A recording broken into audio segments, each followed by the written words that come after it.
the T stands for time. What time cost is involved in me engaging with you doing this project from the customer standpoint? I is identity. That's how the customer feels in themselves.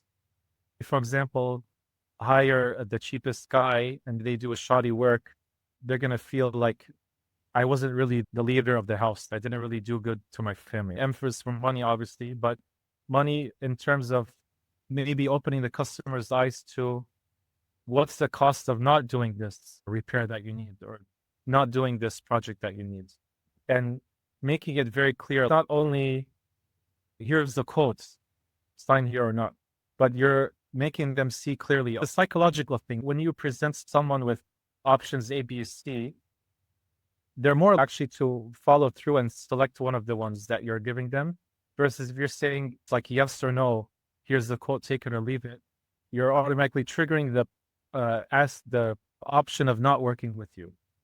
But of course, customers want to shop around, but they're not going to shop around for like 20 different contractors. It's going to have a limit. 3 to 5 is usually the max. And you're already giving them the 3 choices. You're just narrowing down and removing the possibility that they're going to go with someone else. Even if you're the higher priced one, but they see that care and quality and concern in you, there's so much to go down this rabbit hole.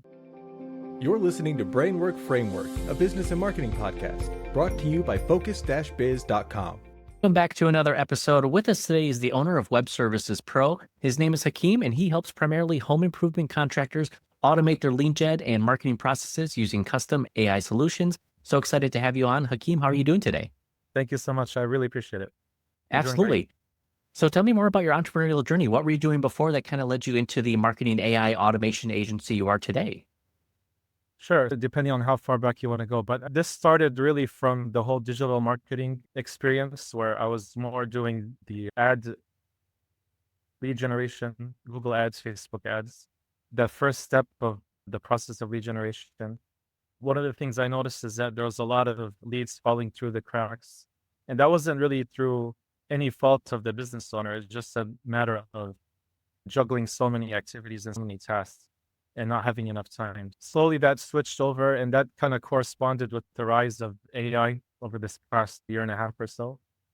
At first, I kind of didn't pay attention to it, but then I started looking into it more and more and realizing that this can really replace so much time and effort and energy and save a lot of money as well and build a lot of money. That led to most digital marketers and agencies, they chase after clients, whereas my shift was now going into forming partnerships. It might be a subtle adjustment, but going from clients' work into partnerships. And along with that, partnerships in the sense of you get a share of the proceeds and the revenue that you develop and you bring into the business. And that's more performance-based. And that's usually what business owners appreciate more. There's a lot of bad experiences, negative experiences that business owners have had with marketing agencies making big promises and not really living up to it. But you can come in there confidently and say, you have ingredients in your house, let me bake you a pie. And then once the pie is ready and good, I'll just have a slice of that. And they're just sitting in their house with these ingredients laying around. That's just a little example. But what that really transfers into is I'm focusing more on building AI tools that will help stop the bleeding budgets, stop the missed opportunities, address, for example, the huge, usually massive customer database or database of leads that they have just sitting there collecting dust and using that as the main profit center. That's where I'm really focused on now, as well as a lot of discovering passive income revenues that they might not be aware of, as well using AI, automating, which we have time to get into that. But that's the main focus that I'm working on right now. I love the approach that you take to the agency because now you've removed a huge risk or an objection that they would have about signing up, making big promises and not following through. But you're limiting that risk for them and say, only give me a piece of the pie once it's finished, and then we can go from there. Exactly. And you grow together instead of being kind of adversarial. I don't want to give you the money and sitting on the opposite sides of the tables. Just come to the same side of the table and look forward together at whatever problems that you might be experiencing. For example, I was talking to a roofer the last 2 weeks ago where He actually has a Facebook group of roofers under him. They always discuss the top shop. And a lot of roofers, once you get to the 1 million a year mark or level in terms of revenue, obviously you need a team. And a lot of the sales reps in roofing, they take a huge commission out, leaving the business owner, even though they're the owner of the business, they have little profit that they take home at the end of the day. Not being so dependent on paying out commissions up front and you're at the end of the list, even though you're the business owner, is really a big help. I don't want to take it down to the route of letting go of people or letting go of staff, but using the staff instead of doing the drudgery work, taking some tasks off their plate to let them do more higher level work. And I tried to make a point that I don't want you to fire anyone. I don't want to be responsible for cutting off someone's livelihood, but instead just make those shifts and let AI do the basic stuff. Right, absolutely. It's just about integrating technology into their current processes. Because Yeah. I can't imagine either home contractors or solopreneurs are out here wondering, can I afford to pay someone 24/7 to generate a lead, Exactly. pre-qualify, and nurture them, when really we can have AI do that? And just like you said, assign the humans to those higher value tasks. Exactly. The other thing is that my desired top service that I want to give, since we're talking about roofers, the question is, what is the most profitable service that at the same time is the least hassle? Which might not necessarily be the most expensive service, but that ends up throwing away a lot of potential leads and a lot of potential revenue. At first, when I was building the AI tools, I would really severely work on that pre-qualification and just cutting off the fat. But I started to see that even in the lesser quality leads, you can still have a profit center from there and you can still have potential revenue from there. The whole philosophy of there's no such thing as a bad lead, which we talked about earlier, using the AI to intelligently route lead and to not only discover what the lead or homeowner really wants or what is not stated on the lead generation form upfront, but kind of having that conversation with them. Then say, you actually need a deck, for example. I have a partner who does a deck. Let me send them over to you. And then in between you and the deck builder have a relationship and you can split the profits. You now ended up creating a new income stream where you didn't have to do any fulfillment and any work. And that's all because you're using AI intelligently to enhance and profit from these relationships that pretty much every business owner in any industry has relationships, in between, whether you attend industry associations, the meetups, conferences, you're always going to make these relationships. Why not profit together? And what's this saying? A rising tide lifts all boats, right? Using AI to do that because you're graduating and elevating yourself above looking at that competitive spirit and more into collaboration. And that's where all the ultra successful business owners are at, all collaborations instead of competition. There's so much potential there that you can do. Part of what I've been working at is, or kind of what I hope sets me apart and unique from many AI tools out there, is that baking into it the advanced sales techniques and the sales philosophy into the conversation. It's not just a matter of the AI answering customer service questions like, what are your hours? What are your prices? But also being able to intelligently converse with that leads with a previous customer.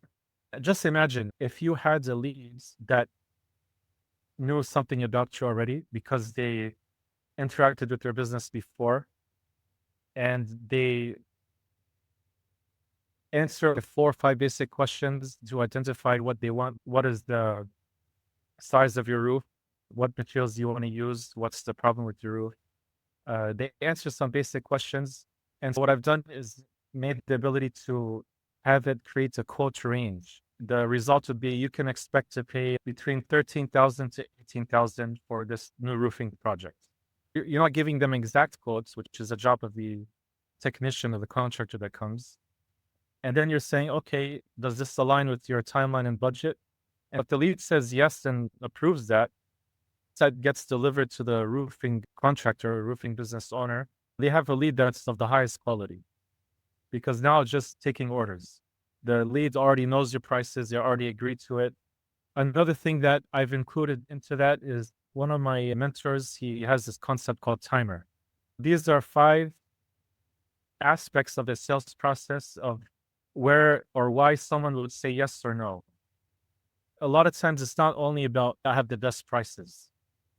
A lot of business owners compete with each other, and the first thing that comes to their mind is they compete on price and just going down and who's the cheapest, right? So the T stands for time. What time cost is involved in me engaging with you doing this project from the customer standpoint? I is identity. That's how the customer feels in themselves. For example, hire the cheapest guy and they do a shoddy work, they're going to feel like I wasn't really the leader of the house. I didn't really do good to my family. Emphasis for money, obviously, but money in terms of maybe opening the customer's eyes to what's the cost of not doing this repair that you need or not doing this project that you need. And making it very clear, not only here's the quote, sign here or not, but you're making them see clearly a psychological thing. When you present someone with options A, B, C, they're more actually to follow through and select one of the ones that you're giving them. Versus if you're saying it's like yes or no, here's the quote, take it or leave it, you're automatically triggering the option of not working with you.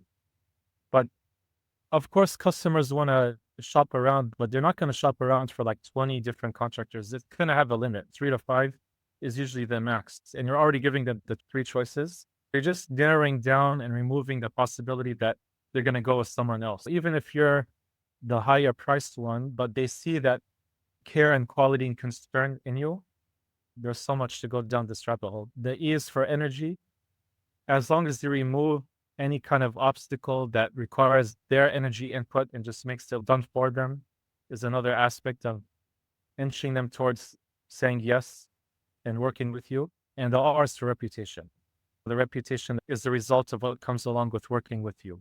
Like even from the customer standpoint, they work with the landscaper and their landscape lawn is the best in the neighborhood and they get the admiration from their neighbors and so on and so forth. But when it comes to another aspect I want to share is that when you have a business owner being the Facebook ads, I'll give you something that's very valuable and useful to your listeners. When people run Facebook ads, what's usually the approach is that, okay, inside the Facebook ads, get your free quotes, get your estimate. And what ends up happening is you're fighting over that 3 to 5% of people already in the market for that service. But it's only the intelligent business owners think about plugging themselves into the sales process even before the customer is ready to pull the trigger. You'd see the successful business owners, if you go to Google and you type in your roof replacement, what you'll end up seeing is that people also ask. You'll see a list of questions that people ask centered around that topic. If you're a business owner, for example, puts out these short 1-minute videos across social media, how do I know my roof needs replacement? Or what are the signs of roof damage that might be hidden from my eyes? And the customer, they're doing research, just saying, okay, my house has the HVAC system is old, the roof is old, I need a new kitchen remodel. During that research, you come up first as just giving value, and you can use AI to do that as well.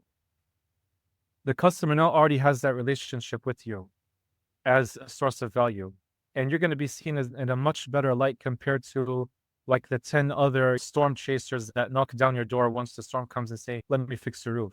Because like you've done, what are you bringing to the table other than a quote of asking money? And I have to study and examine you and say, what's your past record of doing roof repairs? You might not even be the best roofer, honestly, in the area. But if you have that previous relationship by just being a source of value to that customer, you've already entrenched that relationship and made it strong. And you can charge higher prices and they won't bat eyelids, for example. And again, whereas before that used to all be a manual process, now with AI, these tools that you can automate this and take a great amount of tasks off your plate. And going back to kind of what I'm doing, I'm baking a lot of this. If you should see my prompt, it's a huge 10,000 words prompt of baking all these sales techniques into it. If one of your audience members or followers were to hit me up and I can just show them some demo of how it works, you could see the different of high quality conversation that this AI tool has One thing I want to say is I haven't gone into the whole voice AI. I don't think that personally that's a good idea. I'm taking them 90% of the way there with terms of getting the customer ready and set up for the final meeting, face-to-face meeting or phone consultation, whatever happens to be the case. But it's such an easy conversion afterwards because they're fully qualified, fully prepared, and fully warmed up as well. Whether it's a service that you're going to directly provide or in other cases, a service that you can outsource and get passive income from. I've been rambling a lot, but I don't know if that triggers any questions in you. No, absolutely. One, I was going to ask before about the prompts, but two, we don't need to make AI fit anywhere it doesn't need to fit yet. If AI voice isn't complementary to the services that you offer, well, then you're going to be better off with your email or SMS. Just finding wherever the customer prefers to have that communication, that pre-qualification, getting them warmed up, ready to hand off to the sales team. That takes off 10 to 15 minutes plus of manual pre-qualification just to warm up a lead, to even see if they're a good fit. That pre-qualification is so important, but the prompting aspect is important as well. It's one thing to grab customer info and the business info, but how do we put our magic spin into it as you kind of described? Exactly. Yes. There's a lot of popular advanced sales technique that have worked in the past and proven the test of time. Stuff like spin selling, gap selling, the challenger sale by Belfort's, consultative sales. A lot of times your staff might not be very adept at these high level sales techniques and might not really be that efficient on the phone. But when you kind of mitigate that risk, when you already have that conversation effectively with the customer, and then now place them in your hands in the silver platter. Like I said, you're just going to take orders at that point. It's not only the fact of you missed the call because you're on the ladder or you're having dinner with the family or the lead came in at 2:17 in the morning, which they often do, believe it or not.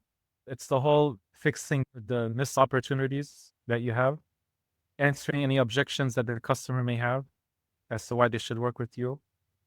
And it's no fault of their own, but a lot of business owners are in their craft and in their minds. When they come to the customer, they're going to say, I'm using the Nail Gun 9000, this brand new state-of-the-art tool that I have and which is going to make your project perfect and so forth. Now compare that to a remodeler that comes in the home and sees little kids running around. Say, listen, I'm going to remodel the kitchen in such a way that the edges are not going to be sharp. They're going to be rounded. If some kid happens to bump in the table, they won't get that hurt. The customer hears that, they've had that sharp eye and noticed something about their life, something about their worldview. And that's just like a whole sets some worlds apart. And a lot of times that's the skill that is not present automatically off the gate. You have to learn that skill. Putting yourself into the customer's viewpoint versus, for example, praising the new state-of-the-art tools that you have. That's one shift that needs to be made. And that's something that may not be top of mind, but when you bake that into the AI tools that I'm making, that's taken care of. Having that, you said 10 to 15 minutes, but honestly, it should be at least an hour conversation. Really get to understand the customer, why it's not just a quick wham, bam, thank you, ma'am, but getting to know the customer and as well building that relationship. Then down the line, if they have something else, either they can recommend you or some other home project comes up, you'll be the first one they reach out to. That's why I focused on doing it over text, doing it over chat. It fits into website chat, into SMS, two-way SMS conversations, to email. But then once it comes to the point of needing to hop on the phone, I leave that to the actual business staff because they need that human touch as well.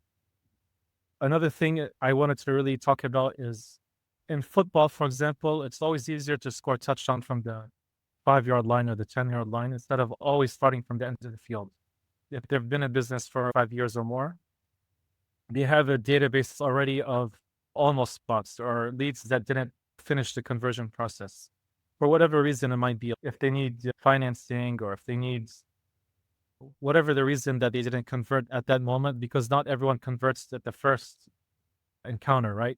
Instead of just kind of ignoring and neglecting that huge database of past leads that you have, and instead of hiring extra staff or redirecting staff energy and hours towards harvesting that list of database of leads that they have, let the AI do it.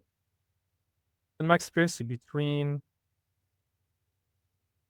on the low end 8 or 9%, and on the high end 21% of dead lead being revived back into new sales using AI. It's very powerful. It recovers a lot of that bleeding budget.